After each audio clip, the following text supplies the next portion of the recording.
Bismillahirrahmanirrahim. It's Fawzan Jafri speaking. And as you know the current scenario of this country. So in this video I tried to cover all the important MCQs that are very important for the current affair portion of any testing agency. For example, NTS, Public Service Commission, Federal Public Service Commission and KPK or Punjab Public Service Commission. So I tried to cover all the important MCQs that are related to the scenario of no confidence motion that is called Tehreek-e-Adam E'timad. तो तहरीक-ए-अदम एतमाद से related जितने भी MCQs हैं वो मैंने आज की वीडियो में कवर करने की कोशिश की है। तो इंशाल्लाह अगर ये वीडियो देख लें और ये इंपॉर्टेंट MCQs अगर आप पढ़ लें तो अगर आप 2022 में किसी टेस्ट में अपेयर होने जा रहे हैं या 2023 में किसी टेस्ट में अपेयर होने जा रहे हैं तो ये MCQs या ये नॉलेज या ये इन्फॉर्मेशन आपके बहुत काम आने वाली है। तो मज़ीद टाइम ज़ाया किए बगैर हम चलते हैं अपनी वीडियो की तरफ। और साथ ही साथ अगर कोई MCQs कोई बात मुझसे मिस हो रही है और आपको याद है तो आप कमेंट बॉक्स में लाजमी वो बता दें, मैं इंशाल्लाह नेक्स्ट वीडियो में उसको भी साथ में शामिल कर लूँगा। तो चलते हैं हम अपने क्लिप बोर्ड की तरफ। So current affairs all important MCQs related to PDM। तो आज का हमारा पहला MCQs है, motion of no confidence was presented by opposition on.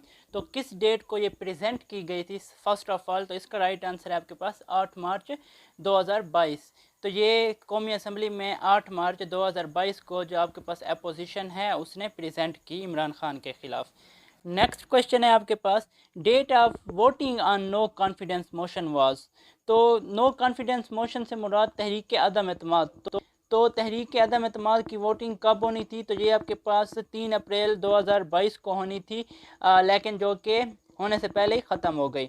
इसके बाद हमारा नेक्स्ट MCQs है, no confidence motion was rejected on. तो इसका राइट आंसर आपके पास 3 अप्रैल 2022 है, उसी दिन ये रिजेक्ट भी हो गई थी।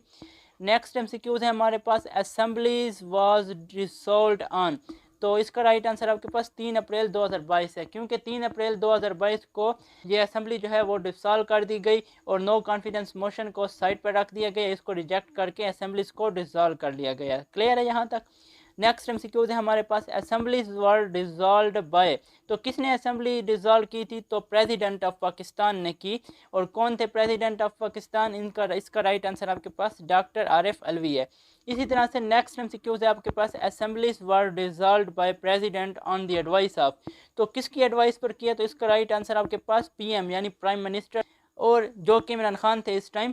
और देखें ना, इस तरह से आपको MCQs बने हुए मिलेंगे, डिफरेंट ऑप्शन आपको मिल सकते हैं। जैसे दूसरा ऑप्शन हो सकता है chief justice, chief of army staff और स्पीकर नेशनल असेंबली, लेकिन इसका राइट आंसर आपके पास प्राइम मिनिस्टर है। इसके बाद हमारा नेक्स्ट क्वेश्चन है, assemblies were dissolved under article. तो किस आर्टिकल के तहत असेंबली डिसॉल्व किए गए? तो इसका राइट आंसर आपके पास article 58A, article 58(1) of constitution. तो इसी तरह से इसके तहत असेंबलीज डिसॉल्व कर दिए गए। तो ये क्या कहता है ये आर्टिकल? इस आर्टिकल को भी आप थोड़ा जान लें, आपसे पूछा जा सकता है। इस आर्टिकल के मुताबिक the president will dissolve assemblies on advice of prime minister, के जो प्रेसिडेंट होगा वो असेंबलियों को डिसॉल्व कर सकेगा, किसकी एडवाइस पर? इमरान खान यानी प्राइम मिनिस्टर के मशवरे पर। National assembly shall dissolve stand dissolve at expiration of 48 hours. अगर प्राइम मिनिस्टर इस चीज़ की एडवाइस कर दे प्रेसिडेंट को, तो असम्बली अगर प्रेसिडेंट डिसॉल्व नहीं कर रहा 48 घंटों के अंदर, तो 48 घंटे के बाद असम्बली ऑटोमेटिकली डिसॉल्व हो जाएगी। लेकिन यहाँ पर जो प्रॉब्लम क्रिएट होनी है वो ये क्रिएट होनी है कि वो प्राइम मिनिस्टर इसकी एडवाइस नहीं कर सकता जिसके खिलाफ ऑलरेडी तहरीक-ए-अदम एतमाद चली हुई हो। ये मैंने आर्टिकल पढ़ा एक जगह पर, तो उसके मुताबिक ये चीज़ भी थी, अगर किसी प्राइम मिनिस्टर के अगेंस्ट तहरीक-ए-अदम एतमाद ऑलरेडी चल रही है तो वो इस चीज़ की एडवाइस नहीं कर सकता। तो चलें देखते हैं इसका आगे क्या होता है, इंशाल्लाह साथ साथ आपको मैं ये भी क्लियर करता जाऊंगा। इसके बाद हमारे पास नेक्स्ट MCQs है। हाँ, बल्कि उससे पहले मैं आपको ये बात बताता चलूँ कि आर्टिकल ये 58A है, इसी तरह से एक दूसरा आर्टिकल था 58B, जो कि 3 अमेंडमेंट जो हुई आइन में उसके तहत उसको ख़त्म कर दिया गया। उसके मुताबिक ये था 58B के तहत कि प्रेसिडेंट बग़ैर किसी के मशवरे के, बग़ैर किसी के एडवाइस के जो असम्बलीज थे वो डिसॉल्व कर सकता था।